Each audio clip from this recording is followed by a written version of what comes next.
Assalamualaikum warahmatullahi wabarakatuh. Waalaikumsalam warahmatullahi wabarakatuh.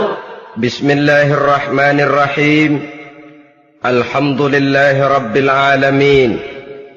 Wassalatu wassalamu ala ashrafil anbiya'i wal mursalin wa ala alihi wa ashabihil mujahidin at-tahirin, amma ba'du. Bersabda Rasulullah sallallahu alaihi wasallam, "Iza sarratka hasanatuka wa sa'atka sayyi'atuka fa anta mu'min." Apabila perbuatanmu yang baik menyebabkan engkau bahagia, apabila perbuatanmu yang baik menyebabkan engkau gembira, dan perbuatanmu yang jahat menyebabkan engkau jadi susah, itulah tanda bahwa di hatimu masih ada iman. Artinya, belum tentu orang yang berbuat baik merasa bahagia dengan kebaikan yang dikerjakannya. Dan tidak selamanya orang yang berbuat jahat sanggup menyesali perbuatan jahatnya. Oleh karenanya, apabila iman masih ada, apabila hati masih hidup, perbuatan yang baik menyebabkan orang gembira, perbuatan yang jahat menyebabkan orang susah dan gelisah hatinya. Ini mengandung pelajaran. Sekali kita berbuat baik, jangan sekali-kali menyesali kebaikan itu. Sebaliknya, satu kali kita melakukan kesalahan, hendaknya selalu menyesalinya. Kadang-kadang dalam kehidupan, karena orang tempat kita berbuat baik itu rupanya membalas air susu dengan air tuba, kita lalu menyesali kebaikan. Lahirlah kata-kata, "Nyesal saya nolong dia." Ibarat pepatah katanya, nolong anjing kejepit. Waktu kejepit setengah mati kita tolongin, begitu selesai dia dari kejepitnya malah kita digigitnya. Saudara hadirin yang saya muliakan, dalam kehidupan sehari-hari barangkali ini kena filsafat yang disebut dorong mobil mogok. Ketika mobil mogok setengah mati kita dorong, begitu mesin hidup ditinggalkannya kita di belakang. Sesungguhnya perbuatan kita yang baik tidak harus disesali. Karena disesali atau tidak, toh perbuatan itu sudah kita lakukan. Dan penyesalan atas segala kebaikan hanya akan mengurangi nilai pahala kebaikan itu sendiri. Berbahagialah apabila berbuat baik, walaupun orang yang kita melakukan kebaikan membalasnya dengan kejahatan. Menyesalah apabila berbuat kesalahan, apabila melakukan dosa, karena itu pertanda nilai iman yang masih hidup dalam jiwa kita. Saudara-saudara kaum muslimin yang berbahagia, jadi sungguh pun pahala dan dosa sesuatu yang abstrak, efeknya jelas dia mendatangkan kebahagiaan atau membawa kepada kegelisahan batin di dalam kehidupan manusia. Orang di zaman materialis kurang terangsang berbuat pahala dan terdorong melakukan dosa. Kenapa? Karena pahala tidak kelihatan, dosa tidak nampak. Kalau pahala kelihatan, barangkali nggak kuat kita mikul pahala. Kalau dosa benjol, umpama tiap bikin dosa palanya benjol, barangkali sudah nggak karu-karuan kepala kita. Baik pahala, baik dosa, sesuatu yang tidak nampak oleh pandangan mata zahir, tapi yang punya efek dalam kehidupan ini. Orang yang banyak pahalanya dengan orang yang banyak dosanya, kalau dia berjalan barangkali sulit kita membedakan. Tapi efeknya dalam kehidupan ini jelas adanya. Sesuatu yang bernama pahala kita perlukan, karena hidup tidak berhenti hingga di sini. Sesuatu yang bernama dosa harus kita hindarkan, karena ada kelanjutan sesudah hidup yang sekarang ini. Kehidupan dari satu pertanggungan jawab. Itu sebabnya Imam Ghazali dalam bahasa yang indah sekali berpesan, "Jaddidis safinah fa innal bahra amiq wa khuziz zad fa innas safara ba'id."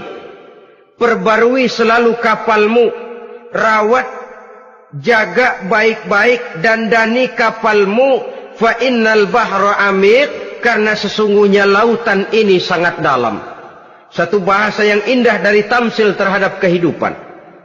Perbaiki kapalmu karena lautan ini sangat dalam. Artinya, jaga baik-baik hatimu. Pelihara iman dan keyakinanmu, karena hidup ini bagaikan gelombang lautan. Tempo-tempo air tenang, tempo-tempo ombak menggila dan menggunung. Jaga iman baik-baik karena hidup penuh dengan cobaan dan ujian. Itu maksudnya. Wa khuziz zad fa inna safara ba'id. Dan bawa bekal yang banyak karena perjalanan hidup ini sangat panjang. Perjalanan ini sangat jauh. Kita kalau pergi keluar kota tentu saja membawa bekal. Makin jauh kota yang akan kita tuju, makin banyak bekal yang harus kita bawa. Alangkah sengsaranya manusia apabila dia akan pergi ke satu kota yang jauh, modalnya cuma nekat. Bagaimana nanti di sana sajalah. Tidak membawa bekal sebagaimana yang sewajarnya. Hal yang semacam ini, senangnya sih belum tentu, keblangsak dan susahnya sudah kebayang. Itu dalam kehidupan di dunia ini. Bagaimana kalau sudah bicara tentang kehidupan yang akan datang? Karena sesungguhnya hidup ini merupakan satu perjalanan yang sangat panjang. Sejak kita tinggal di alam arwah, pada saat jasad belum lagi diciptakan Allah, ruh sudah diciptakannya lebih dahulu. Sampai kemudian kita pindah ke alam rahim, alam kandungan ibu. Untuk kemudian berpindah kepada kehidupan dunia. Dari dunia ini kita pindah ke alam barzakh. Di sana tinggal kita 100 tahun mungkin, 100.000 tahun mungkin, 1 juta tahun mungkin, menunggu saat datangnya kiamat. Lalu dari alam barzakh pindah kita ke alam akhirat. Satu perjalanan yang sangat panjang. Alangkah malangnya, alangkah sengsaranya, jika tahu kita begitu panjangnya perjalanan hidup ini, tidak ada bekal yang kita bawa. Artinya kesengsaraan, kesulitan yang bertali-tali sudah jelas akan menimpa kita. Kalau pergi kita keluar kota membawa bekal uang, membawa bekal makanan, apa bekal yang mesti kita bawa? Apabila kita kembali ke alam barzakh, kembali ke alam kubur, berkumpul di padang mahsyar di akhirat nanti, nasi yang mau kita bawa, uang yang mau kita bawa? Tentu tidak lagi. Karena kehidupan materialis selesai di atas liang lahat. Bila masuk kita ke liang lahat, disitulah pahala dan dosa memegang peranan yang sangat penting. Maka pada pertemuan malam ini, kita akan bicara tentang pahala dan dosa itu. Saudara-saudara kaum muslimin rahimakumullah. Yang dinamakan pahala, kata Imam Ali Al-Jurjani dalam kitab At-Ta'rifatnya, ma yastahiqqu bihi ar-rahmatu wal maghfiratu minallahi ta'ala. Sesuatu yang pelaksananya berhak untuk mendapat rahmah dan ampunan dari Allah. Dengan kata lain, nilai pahala adalah akibat dari perbuatan-perbuatan di dalam melaksanakan perintah dan anjuran yang ada di dalam kehidupan agama. Apabila perintah dan anjuran kita laksanakan, nilai pahala itu lalu datang. Nah, nilai pahala dalam Islam, menurut konsepsi Quran, Allah menjelaskan, man jaa bil hasanati falahu asyru amsalihah.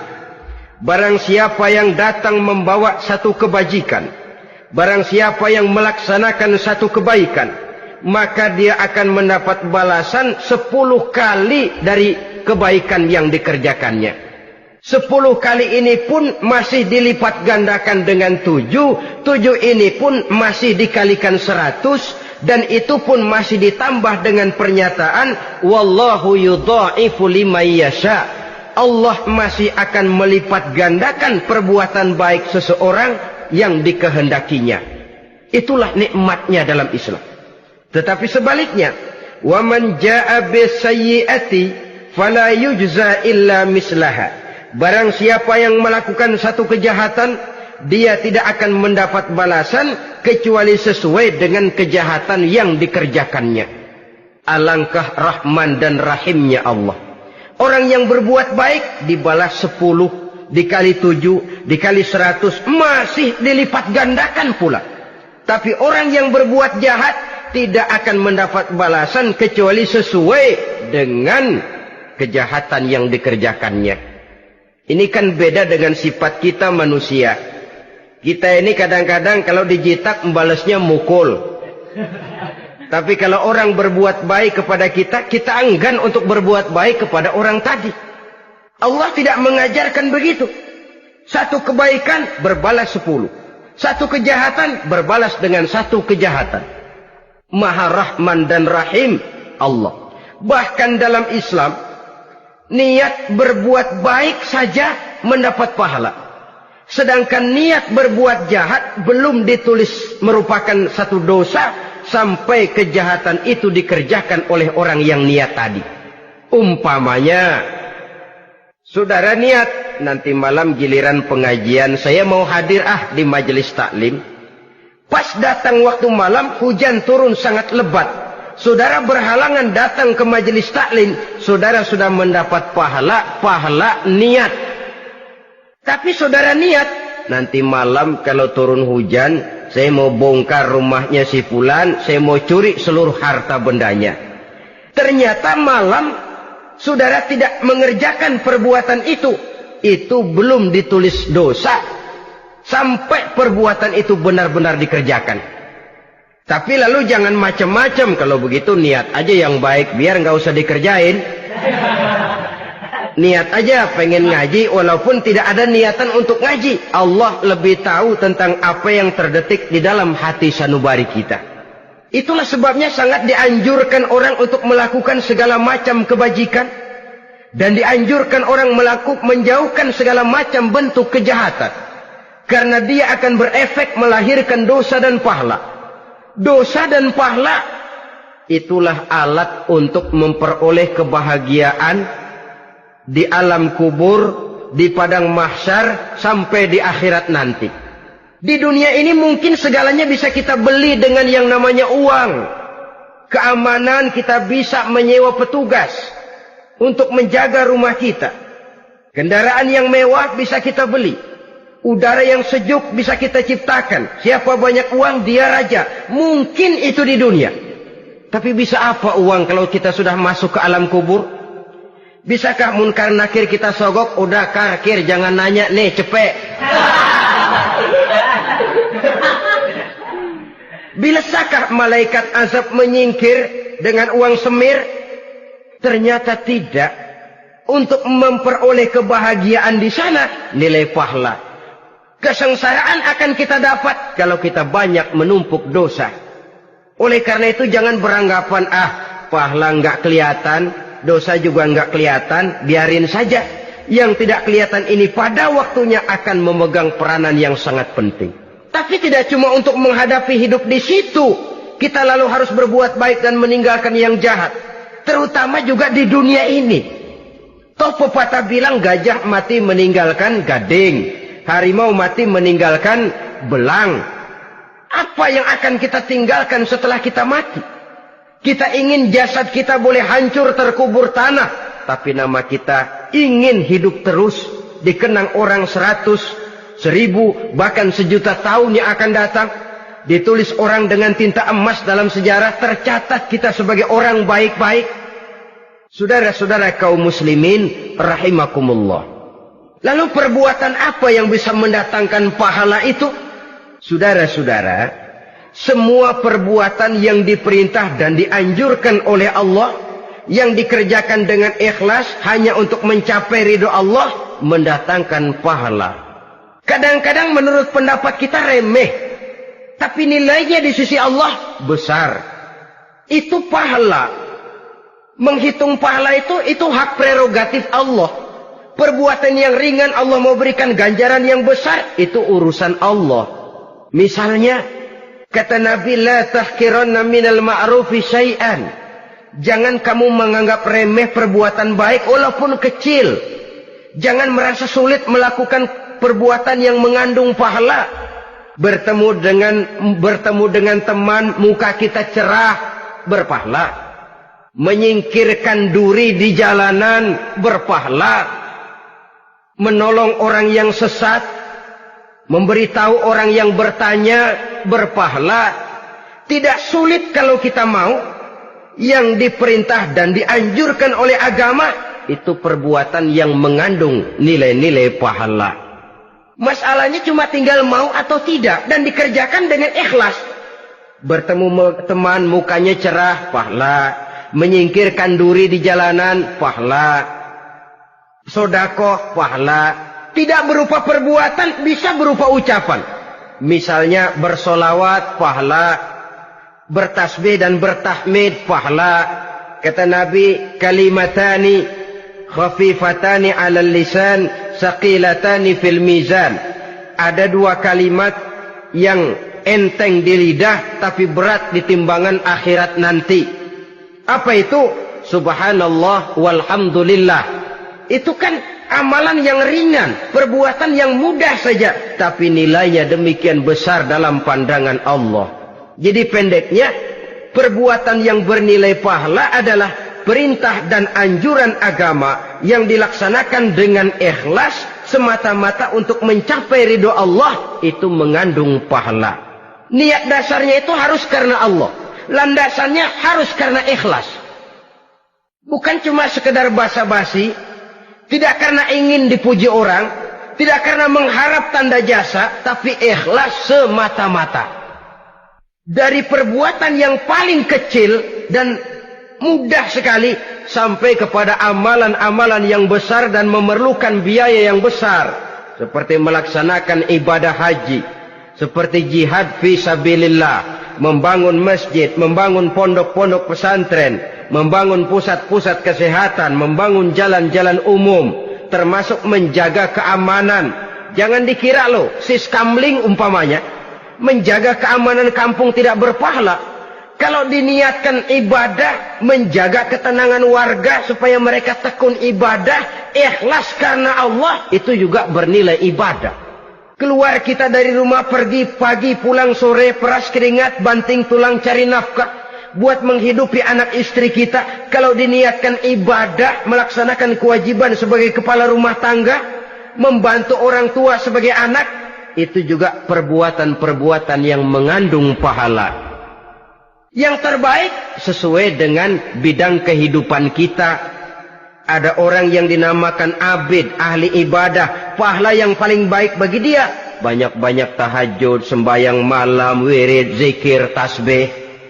Ada yang dinamakan orang alim, pahala yang paling baik buat orang macam ini, mengajar, menyebarkan ilmu, mendakwahkan Islam. Ada yang disebut wali, pejabat pemerintah, petugas. Amalan pahala yang paling baik buat orang semacam ini, melayani masyarakat, bekerja di bidangnya sesuai dengan profesinya. Saudara hadirin yang saya hormati, jadi dengan demikian, perbuatan-perbuatan yang mengandung nilai-nilai pahala ini, bisa perbuatan yang menurut kita kecil namun punya nilai besar. Apalagi perbuatan besar dengan biaya yang besar, tentu makin besar juga pahala yang disediakan oleh Allah Subhanahu wa ta'ala. Oleh karenanya, kalau kita bercermin dari ayat Quran, hidup ini kesempatan untuk berbuat baik. Huwallazi khalaqal mauta wal hayata liyabluwakum ayyukum ahsanu amala.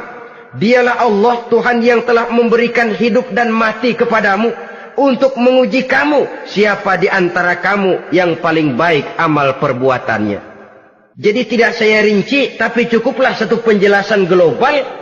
Perbuatan yang berpahala adalah perbuatan melaksanakan perintah Allah atau anjuran Allah dengan dasar ikhlas, dengan tujuan untuk mencapai ridho Allah semata-mata. Lalu apa perbuatan yang mengakibatkan dosa itu? Saudara-saudara, dosa lahir akibat melakukan larangan Allah atau mengerjakan yang dicelaknya. Nah, para ulama ada yang membagi dosa itu menjadi dua bagian. Ada dosa-dosa kecil, ada dosa-dosa besar. Tetapi sebenarnya ditinjau dari segi hakikatnya, kalau sudah melakukan satu kesalahan yang mengakibatkan dosa, jangan dilihat besar dan kecilnya, tapi kepada siapa dosa itu kita kerjakan. Sebab kalau dosa kita anggap satu yang kecil, orang akan terangsang untuk mengerjakan yang kecil-kecil saja. Sehingga dengan demikian, yang kecil pun akan menjadi besar kalau ditumpuk-tumpuk. Sedangkan yang besar bisa saja menjadi kecil kalau selalu diiringi dengan permohonan ampun kepada Allah.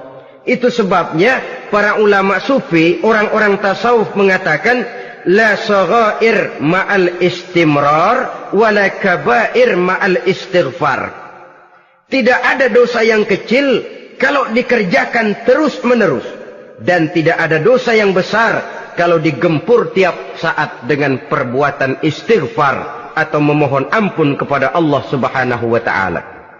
Cuma saja pada umumnya, karena dosa-dosa kecil itu lebih mudah taubatnya, dan ada janji Nabi, barang siapa yang meninggalkan dosa-dosa besar akan diampuni dosa-dosanya yang kecil-kecil.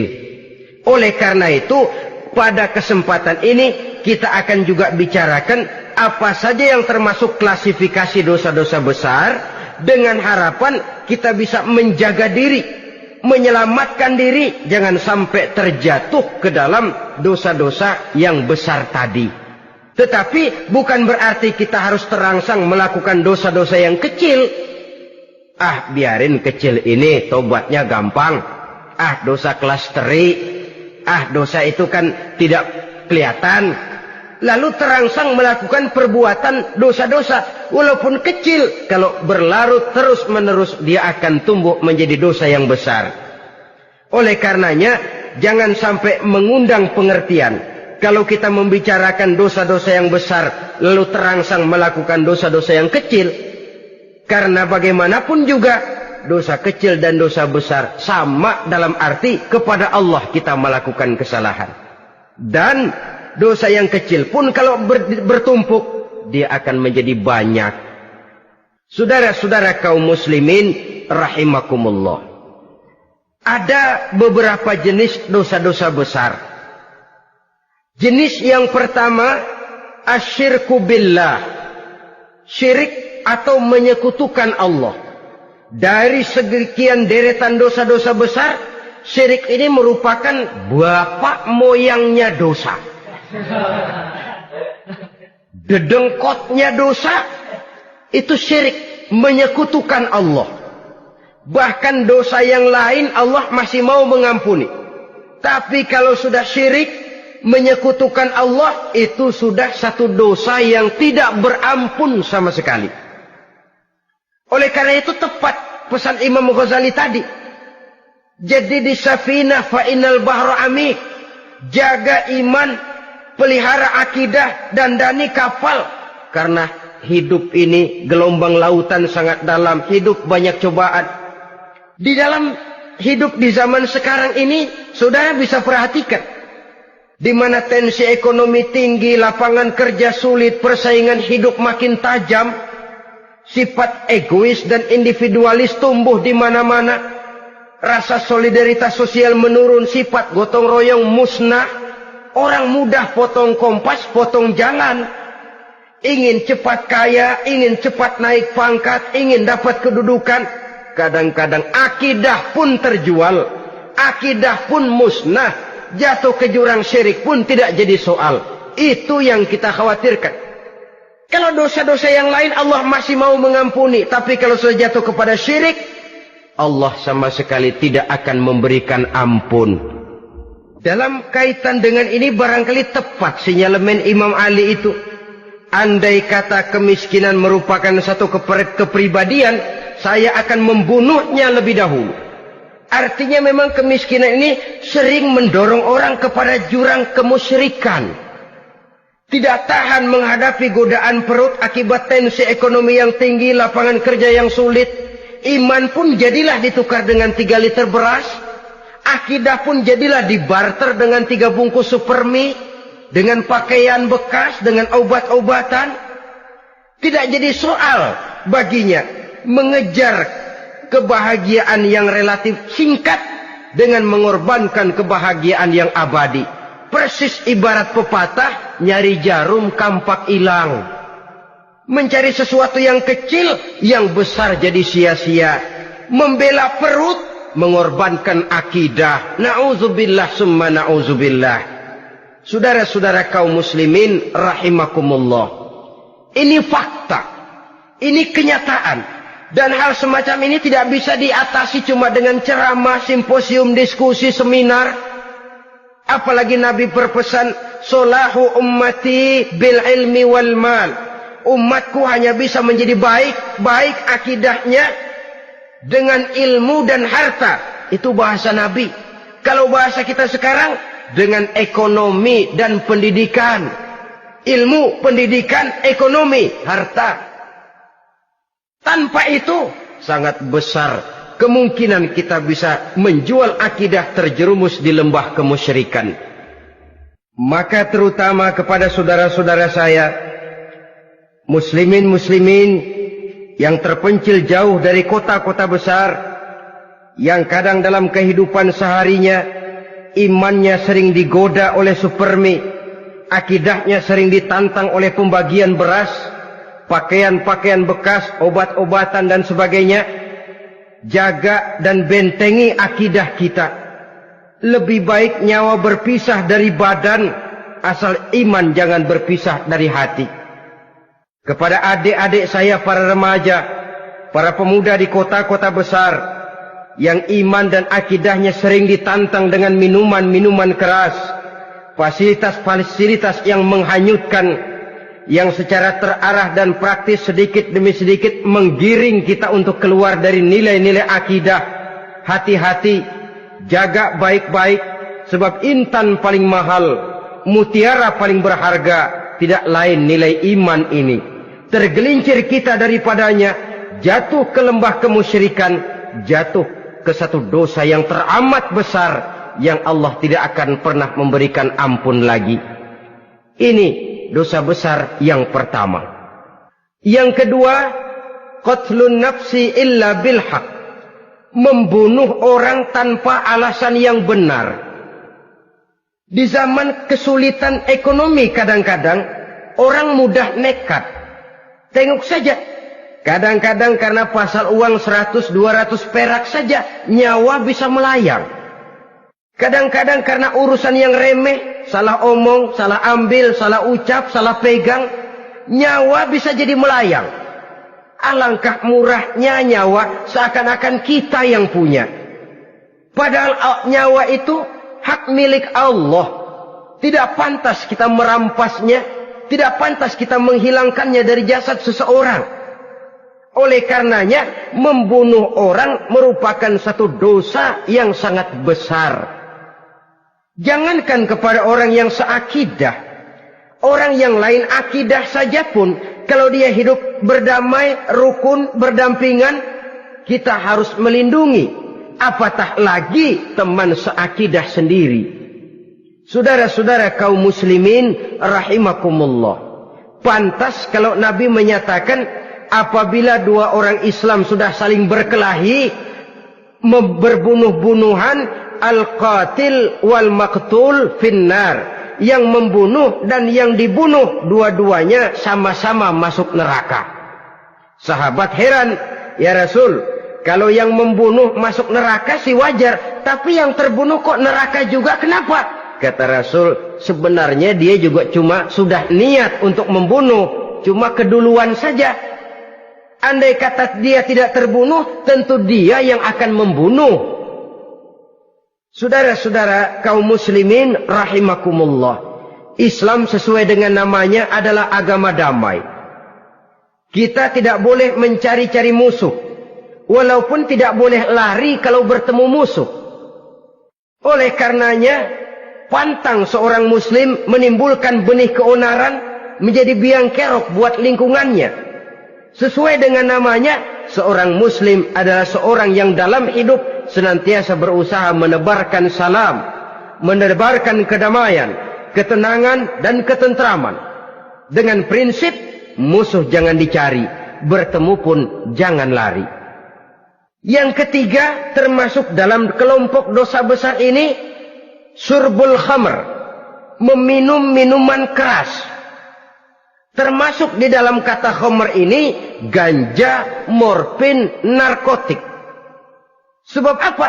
Jenis minuman semacam itu tidak hanya merusak keadaan sekarang, tapi sekaligus merusak kehidupan yang akan datang.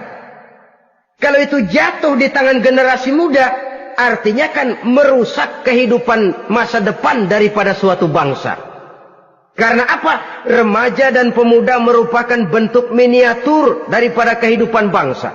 Akan bagaimana warna umat Islam di Indonesia. Bahkan akan bagaimana warna Indonesia 30, 40, 50 tahun yang akan datang. Remaja sekarang jawabannya. Kalau remaja kita sekarang ini kerjanya cuma bisa nyekek botol, insya Allah bangsa Indonesia 30-40 tahun yang akan datang akan tumbuh menjadi bangsa teler. Tidak banyak yang bisa kita harapkan. Remaja adalah gambaran masa depan dari satu bangsa, dari satu umat. Dan remaja itu di dalam dirinya secara fitrah terkumpul semua bakat, terdapat semua kemungkinan. Kita ini lahir membawa sifat pemimpin, tapi juga membawa sifat pengacau. Kita ini ada bakat jadi orang jujur, ada bakat jadi pengkhianat. Kita ini ada bakat menjadi orang baik-baik, kita juga punya bakat jadi biang kerok. Kita kemungkinan bisa jadi pemimpin bangsa, tapi juga bisa menjadi pemimpin bangsat. Nanti lingkungan dan pendidikan akan menumbuhkan, membentuk mana yang tumbuh lebih subur. Kalau lingkungan dan pendidikannya lebih banyak bercerita tentang kejujuran, maka nilai kejujuran yang akan tumbuh lebih banyak dalam jiwanya. Dan insya Allah diharapkan dia akan menjadi manusia yang jujur di kelak kemudian hari nanti. Dan masalah minuman keras ini sebenarnya berkait. Kita tidak bisa cuma menyalahkan remaja saja, menyalahkan pemuda saja. Karena bagaimanapun masalahnya kompleks. Menghancurkan sesuatu tanpa melihat kausalnya, tanpa melihat sebab akibatnya kan sama juga bohong. Kemungkinan karena broken home, kemungkinan karena pergaulan, kemungkinan karena kurang perhatian orang tua, kemungkinan karena akibat bacaan, tontonan, atau fasilitas berupa dibukanya pabrik-pabrik minuman keras, dijualnya minuman-minuman keras, di warung-warung yang remang-remang, yang memberikan kenikmatan, kebahagiaan dan kebanggaan tersendiri, sehingga akhirnya orang terangsang untuk datang dan minum di sana. Pada dasarnya memang sepele, cuman minum nggak ngerugiin orang lain kan? Iya, pada waktu minum. Tapi dikala sudah mabuk, out of control, apapun bisa kita lakukan. Yang kita ucapkan kita tidak sadari lagi, yang kita kerjakan tidak kita sadari lagi. Dikala itu segala macam kejahatan bukan sesuatu yang tidak mungkin untuk kita laksanakan. Nggak ngerugiin orang lain, memang pada saat mau minum. Tapi begitu minum, mabuk, kita bisa merugikan orang lain. Setidaknya merugikan diri sendiri. Pertumbuhan IQ menjadi lemah, semangat kehidupan hilang, gairah kerja menurun, kalau tidak ada sama sekali. Lalu apa? Apa yang bisa kita lakukan di dalam kehidupan? Dan akan lebih celaka kalau ini menimpa kehidupan generasi muda kita. Kadang-kadang yang ironi ya, kalau yang orang tuanya mampu barangkali masih tertolong. Tapi yang orang tuanya kondisi ekonomi lemah masih kepengen teler juga. Orang tuanya nggak mampu masih pengen mabuk. Dari ganja, morfin nggak dapat, akhirnya kaleng cat diisepin.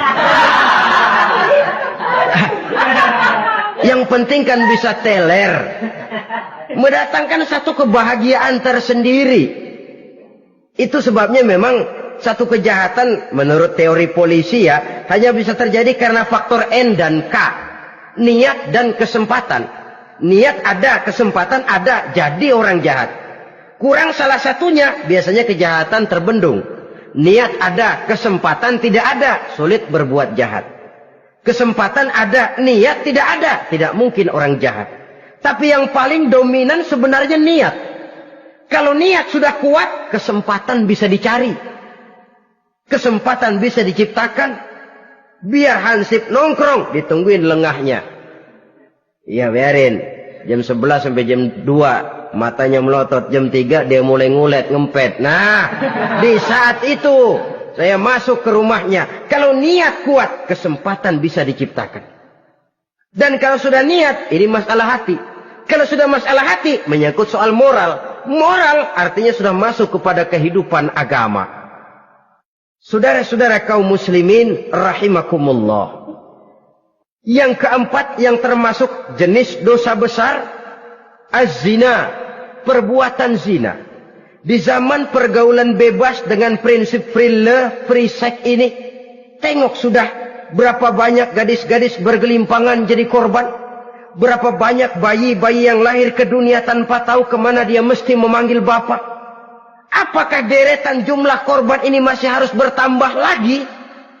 Paling tidak, biarlah yang sudah jadi korban, tapi jangan bertambah lagi hendaknya. Masing-masing kita berupaya menahan diri. Termasuk dalam kategori zina ini, yang merupakan cabang-cabangnya, liwat, homoseks, lesbian, masturbasi. Bahkan masturbasi itu termasuk jenis zina tangan. Dan itu juga merupakan satu dosa. Di samping dosa juga merusak diri. Karena bagaimanapun juga dia akan mengurangi kemampuan daya pikir seseorang. Maka agama memberikan jalan keluar. Pesan Nabi, ya ma'syara syabab, man istata'a minkumul ba'at falyatazawwaj. Hai para pemuda, kata Nabi, barang siapa di antara kamu yang sudah bisa ba'at, yang sudah mampu ba'at. Ba'at itu artinya memberikan nafkah. Baik nafkah zahir maupun nafkah batin, falyatazawwaj, maka hendaklah dia kawin. Jadi yang maksud ba'at ini ya nafkah zahir, ya nafkah batin. Kita kadang-kadang cuma bisa ngasih nafkah batin saja sudah merasa pokoknya kan saya sanggup untuk kawin, lalu kawin tanpa kehilangan, dengan kehilangan pertimbangan. Saudara-saudara, wa illam yastati', adapun kalau dia belum mampu, fa alaihi bisyam, hendaknya dia banyak puasa. Fa innahu lahu wija, karena puasa itu akan merupakan benteng jangan sampai orang memperturutkan hawa nafsunya. Andai kata puasa belum hobi, banyaklah olahraga para pemuda, para remaja. Karena dengan olahraga, pemikiran untuk memperturutkan hawa nafsu agak sedikit terkendali dan energi tersalurkan dalam bentuk yang positif. Pendeknya kreatif, banyak kegiatan. Ini pesan Imam Syafi'i tepat itu. Kata beliau, inni ra'aitu wuqufal ma'i yufsiduh in sala toba wa illam yajri lam yathib. Aku melihat air kalau diam rusak, tapi kalau dia mengalir jernih. Air kalau ngendap nggak ngalir, nyamuk nyarang di situ, bisa jadi sumber penyakit. Manusia hidup begitu. Kalau nggak punya kegiatan, nggak kreatif, kerjanya cuma ndelohom, ayam-ayam, akhirnya jadi ngerusak. Ngomongin orang, si Ano ngapa? Ano. Kebangetan nggak ngapa-ngapain, orang aja dipontenin. Orang diomongin, lahirlah namimah, lahirlah ghibah. Saudara-saudara, air itu kalau ngendap ada aja yang nyarang. Tapi kalau dia ngalir, orang ada kesibukan, insya Allah dia tidak akan jatuh kepada sesuatu yang bisa mengundang dosa. Isilah waktu dengan hal-hal yang bermanfaat. Karena hidup ini singkat dan tidak berjalan mundur ke belakang. Mundur hancur, berhenti diinjak orang. Sekali melangkah, jangan surut mundur ke belakang. Homoseks. Terlepas dari penyakit kejiwaan. Sekarang ini kan sudah ada persatuan kaum gay katanya. Meminta perlakuan yang sama dan agar dibolehkan kawin sesama mereka. Secara manusiawi boleh. Secara manusiawi kita hargai mereka. Tapi dari kacamata agama ini jelas merupakan penyimpangan. Dan penyimpangan merupakan suatu dosa. Terlepas dari pertimbangan manusiawi. Jangan karena terlalu memperturutkan suara manusiawi, lalu kita mengesampingkan agama. Termasuk lesbian, wadon karo wadon. Kalau homo itu kan lanang karo lanang katanya. Saudara-saudara kaum muslimin rahimakumullah. Ini bukan penyakit baru. Liwat, homoseks sudah dikenal dari zamannya Nabi Lot. Laki dengan laki. Lesbian dari zaman istrinya Nabi Lot. Terlepas dari penyakit kejiwaan, dari segi agama, ini merupakan penyimpangan dan merupakan dosa yang besar. Yang kelima, yang termasuk jajaran dosa kelas kakap, qazful mu'minina wal mu'minat, menuduh orang mukmin yang baik-baik, laki atau perempuan, melakukan perbuatan zina sehingga hancur namanya di masyarakat. Ini merupakan satu perbuatan dosa yang sangat besar dan sangat dimurkai oleh Allah. Saudara-saudara kaum muslimin rahimakumullah. Oleh sebab itu tentang masalah ini, kalau memang tidak ada saksi, jangan sembarang kita enteng lidah menuduh orang lain berbuat zina, menuduh orang lain berbuat serong. Dosanya kelewat besar di dalam kehidupan. Karena apa? Mencari harga diri itu berat. Memelihara kehormatan diri jauh lebih berat. Satu kali orang dihancurkan namanya di masyarakat, dia akan terisolir jadinya. Oleh karenanya, berlindung kita kepada Allah. Jangan sampailah dihinggapi oleh sifat ini. Karena sentimen kita kepada seseorang, karena hasad kita kepada seseorang, tidak senang melihat orang lain lebih maju, lalu lidah ini seenaknya saja mengucapkan kata. Padahal sanksi dan resikonya sangat besar. Yang kita tuduh barangkali mendapat pahala dari Allah.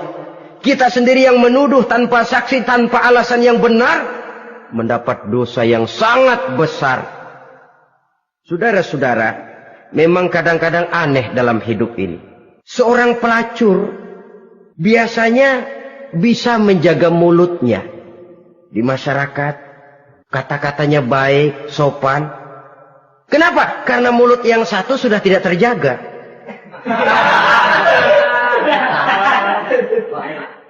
Kita kadang-kadang kehormatan bisa kita jaga, tapi mulut tidak terkontrol. Ngomong saenake dewe, bikin orang mangkel, kesal, fitnah sana, fitnah sini, menghancurkan nama baik orang, ngomongin yang macam-macam. Bagai-bagai macamlah caranya. Saudara-saudara kaum muslimin yang berbahagia. Jadi dengan demikian, menuduh orang lain berbuat zina, sedangkan orang itu tidak pernah melakukannya, ini termasuk satu dosa yang sangat besar di dalam kehidupan ini. Yang keenam, al-'aqu bil walidain, durhaka kepada ibu bapak. Seorang anak, bagaimanapun banyak nilai ibadahnya, banyak kebaikan di masyarakat, menyandang berbagai macam gelar, pangkat dan jabatannya tinggi, tapi kalau sudah durhaka kepada kedua orang tuanya, alamat hidup tidak lagi membawa keberkahan. Dan itu dosa yang sangat besar. Sampai Nabi sabdakan, ridho Allah ada di dalam keridhaan ibu bapak. Murka Allah pun ada di dalam kemurkaan ibu dan bapak. Walaupun belum tentu setiap kita orang tua, tapi yang jelas setiap kita adalah anak. Dan setiap anak punya ibu dan bapak. Jangan sampai kacang lupa kepada kulitnya. Saudara-saudara kaum muslimin rahimakumullah. Durhaka kepada ibu bapak merupakan perbuatan yang sangat dimurkai oleh Allah. Apalagi ibu yang telah melahirkan kita, bahkan mengandung kita. Begitu juga bapak yang telah berusaha peras keringat banting tulang untuk mengasuh membesarkan kita. Tidak ada perbuatan baik yang kita lakukan untuk bisa menebus kebaikan daripada ibu dan bapak kita. Setidaknya kalau belum bisa berbuat baik kepadanya, kepada keduanya, janganlah menyakiti hati keduanya. Itu saja dulu yang harus dijaga. Kadang-kadang sudah berbuat baik enggak, nyakitin melulu. Sudah nyenangin belum bisa, saban sehari nyakitin saja. Padahal kedua orang tua itu doanya manjur, sebagaimana sumpahnya juga bisa jadi kenyataan. Dan sering bahkan menjadi kenyataan.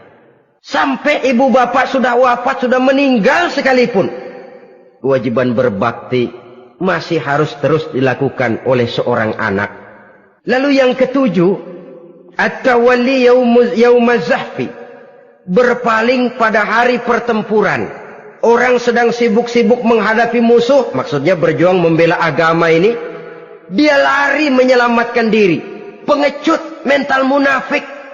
Ayo, kalau demi agama, mari kita maju ke depan. Allahu Akbar. Yang besar Allah, yang lain kecil semua. Maju. Orang lain maju serentak, dia mundur jauh ke belakang.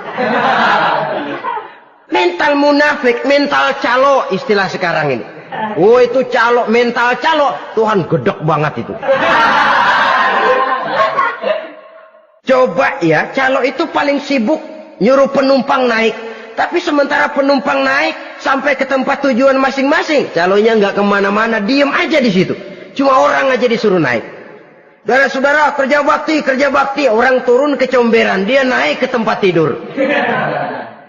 Mundur di hari pertempuran, menyebabkan orang lain gugur, dia sendiri menyelamatkan diri. Mental pengecut, mental munafik, itu merupakan dosa yang sangat besar. Saudara-saudara kaum muslimin rahimakumullah. Itu sebabnya agama itu memerlukan keberanian. Memang, tapi bukan keberanian yang tanpa perhitungan. Sebab berani tanpa berhitung namanya berani babi. Kita berani kalau benar, kita harus takut kalau salah. Jangan dibalik. Salah berani, nekat namanya. Benar takut, pengecut namanya. Orang yang pengecut adalah orang yang takut membela kebenaran. Orang yang nekat sesungguhnya udah salah nggak malu lagi. Udah salah nekat lagi. Merasa rugi berbuat kebaikan, puas kalau berbuat kejahatan. Padahal Nabi pesan, siapa yang berbuat dosa sambil tertawa, nanti dia akan masuk neraka sambil menangis. Karena itu dipesan pula di dunia ini, sering-seringlah mencuci mukamu dengan air mata taubat. Cuci lidahmu dengan zikir kepada Allah. Bersihkan hatimu dengan air ikhlas. Saudara-saudara kaum muslimin rahimakumullah. Kan ada toh orang berbuat baik nggak gembira, tapi berbuat jahat malah puas. Atau sama saja orang lain berbuat baik, hatinya kesel. Orang lain berbuat jahat, dia malah mendukung. Atau orang lain tergelincir berbuat jahat, dia malah girang. Ini kan tidak objektif. Karena yang berbuat baik, orang yang dia keselin, dia nggak seneng. Tetapi karena yang berbuat jahat, orang yang dia senengin, dibenerin juga. Itu nggak objektif namanya. Mundur di hari pertempuran pada saat saudara-saudara kita sedang menghadapi musuh, sikap pengecut yang sangat dibenci Allah. Yang kedelapan, termasuk kelompok dosa besar, aklu malil yatim, makan harta anak yatim. Kadang-kadang ada orang mengeksploitir loh nasib anak-anak yatim. Karena biasanya para dermawan peka kalau mendengar nasib yatim, memberikan santunan. Si yatim belum makan, yang ngurusin udah pada kenyang. Mengeksploitir, memakan harta anak yatim termasuk dosa yang sangat besar. Sehingga Nabi pesan, ana wa kafilul yatim kahataini yaumal qiyamah. Aku dan orang yang menyantuni anak yatim seperti dua jari ini di hari kiamat. Rumah yang paling dimuliakan Allah adalah rumah yang di dalamnya ada anak yatim yang hidupnya dihormati, hidupnya disantuni, keperluannya dicukupi. Maaf saja, tahap kita menyantuni anak yatim ini baru tahap setahun sekali. Kalau Muharram kita agungkanlah, kita besarkan. Lebaran yatim katanya. Kita kumpulkan dana, kita usap kepala yatim, kita kumpulkan beras. Kita bagikan hari itu. Perkara bulan depan kelaparan, kita tutup kuping. Perkara bulan berikutnya dia kelaparan, kita masa bodoh. Bahwa di bulan Muharram kita santuni yatim piatu itu sudah baik. Tapi akan lebih baik lagi kalau kita sanggup menjadi bapak asuh mereka, memikirkan sekolah mereka, ada kontinuitas. Kalau mereka diasuh oleh orang lain, lalu bertukar agamanya, berpindah akidahnya, kita ngomel habis-habisan. Tapi kita ada kemampuan, kita tidak mau berbuat semacam itu. Ya sama juga bohong namanya. Saudara-saudara kaum muslimin rahimakumullah.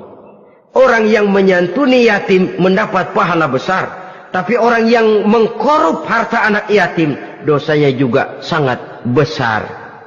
Berhati-hatilah kalau kita diberikan kepercayaan oleh masyarakat untuk mengurus anak-anak yatim.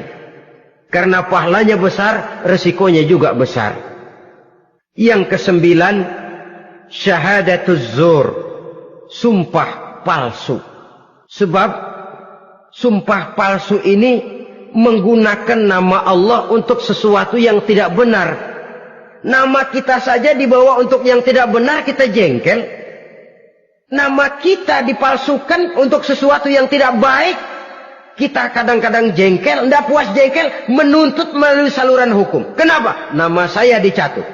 Bagaimana lagi kalau nama Allah kita pakai untuk bersumpah, sumpahnya palsu, menguntungkan kita, merugikan orang lain, Allah murka betul. Maka sumpah palsu termasuk deretan dosa-dosa besar. Apalagi yang ke-10, aklur riba. Makan riba alias renten. Ini kan yang cepat mendatangkan uang. Kadang-kadang kalau yang bikin riba itu orang awam barangkali, ya masih kita maklumin. Kadang-kadang penyakit ini datang menimpa mereka juga yang kita kenal kebaikannya.